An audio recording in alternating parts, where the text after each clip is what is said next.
Okay, so I have to do a little video today on the milling process here where I'm at, because these are the boards that represent the top. And I milled them last week, and I thought I had them pretty well dialed. And then I came in today hoping to glue them up, but this board was warped. And so just wanted to show you once again. I just did 2 passes on this, and you can see the pencil lines here. And you can see that there's no pencil line here or here. Right, so what that is showing you is that there's a slight cup in the center, and also there's no pencil lines here and none here. There is some here. This was the one board that was giving me a hard time with the thinness here. I don't want to go this thin.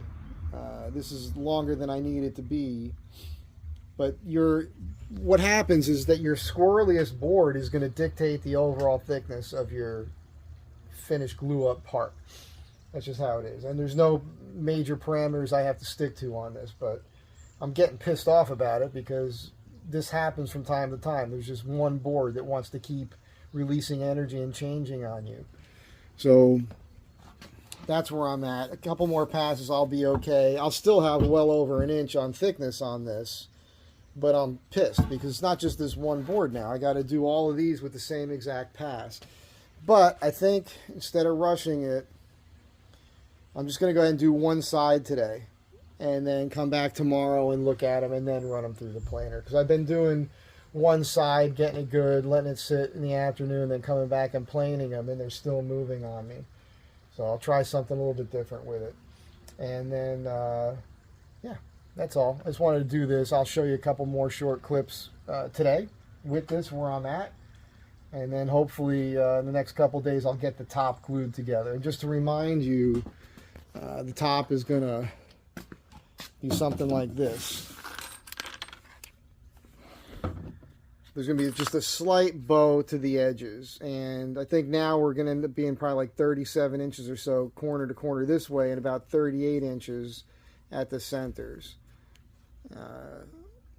Typically on a pedestal table, it's kind of, you don't really want to go over 36 inches because it can get weird. But on this one, I should be engineering it fine for that. But that's where we're at. Just letting you know. Okay, so I'm still milling this. I just have to face join those last 2 parts.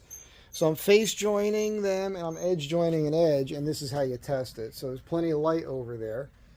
And you put these 2 boards together, and then you sight that, and you look for any light between that seam, and that's a perfectly tight seam here.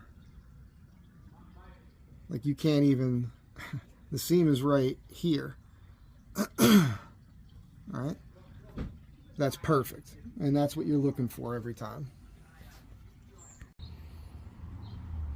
All right, so these have all been face joined and edged. They're all pretty flat and straight on one side. And I'm just going to let them sit tonight. And then tomorrow we'll see. Hopefully they didn't move anymore. Because, you know, if I have to take too much off of this, I'm in a weird predicament because I'll have to go buy more. And then I'm losing money at that point. So I want to get this. It's all going to work out. I'm not trying to be dire, you know, doom and gloom here. But yeah, hopefully this will be it. I run them through the planer one last time and I do this glue up. I'm looking forward to getting that done. And I've got a friend in from town right now, from out of town, and I want to be able to at least glue this up and send a picture to a client so he sees that there's progress being made on it, right? Because you guys know I'm always doing a bunch of things at the same time. And Seiko Land Shark today, decided to dig that out. Cool watch, bison hide, Zulu strap. Love it. Love it. You can see how the angle of the camera, it's funny, you look at the watch, when I'm wearing the big cuffs, it makes my hand look small, but if I put my hand forward, then the hand looks massive, right? So that's the difference with the camera, with the lens. Some guy said, you got the shortest thumbs I ever seen before. Is that the camera angle? Yeah, well, that could just be the way the camera is. It's just kind of funny. Claws. Anyhow, back to the wood. That's it. Short video today. Just keep letting you guys know what's going on. I want to be able to send this to my client Andrew so he sees what's going on. And I'm pretty happy with it, actually. I will point this out to you. I'll flip this over. Well, these edge parts came out of the same board, and when I put them on, I'm going to have the center part of the board towards the field. It's kind of hard for you to imagine now, but you'll see. It's going to be like an even pattern. It's going to look really, really cool when that's on there. And again, you know, I miter these corners, and then there's going to be a butterfly mortise in there that holds everything together. So, and then on the end grain of the field, when I do that, I can't just glue the board to that.